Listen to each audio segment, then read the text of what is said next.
پیارے بچوں، السلام علیکم۔ میں ہوں آپ کی آپی اور آج میں ایک اور نئی کہانی لائی ہوں۔ کسی جنگل میں ایک درخت کے نیچے ایک چوہے نے اپنا بل بنا رکھا تھا۔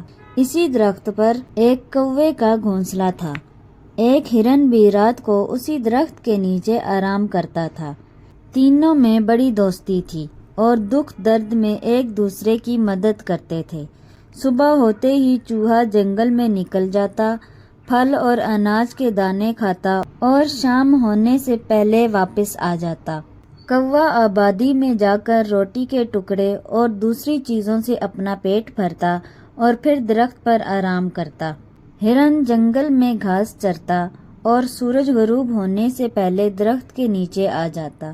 دن بھر کی محنت کے بعد شام کو جب تینوں دوست جمع ہوتے تو ایک دوسرے کو دن بھر کی باتیں سناتے۔ رات ہوتے ہی کوا اپنے گھونسلے میں چلا جاتا، چوہا اپنے بل میں آرام کرتا اور ہرن درخت کے نیچے سو جاتا۔ ایک دن چوہا اور کوا تو واپس آ گئے مگر ہرن نہ آیا۔ دونوں ہرن کا انتظار کرنے لگے۔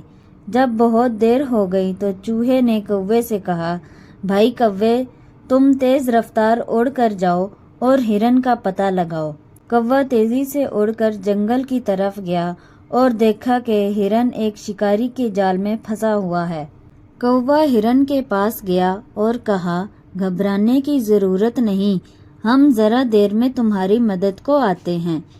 یہ کہہ کر کوا چوہے کے پاس گیا اور ہرن کی مصیبت کا حال سنایا۔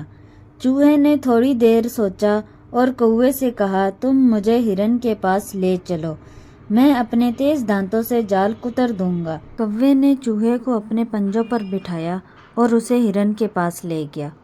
چوہے نے جال کترنا شروع کر دیا اور تھوڑی دیر میں ہی ہرن آزاد ہو گیا۔ ہرن نے چوہے اور کوے کا شکریہ ادا کیا۔ اس طرح تینوں دوست پھر ہنسی خوشی رہنے لگے۔ پیارے بچوں، اس کہانی سے ہمیں یہ سبق ملتا ہے کہ ہمیں ہمیشہ ایک دوسرے کی مدد کرنی چاہیے۔ امید کرتی ہوں آپ کو میری یہ کہانی بہت پسند آئی ہوگی۔ میرے چینل کو لائک، شیئر اور سبسکرائب کریں۔ اللہ حافظ۔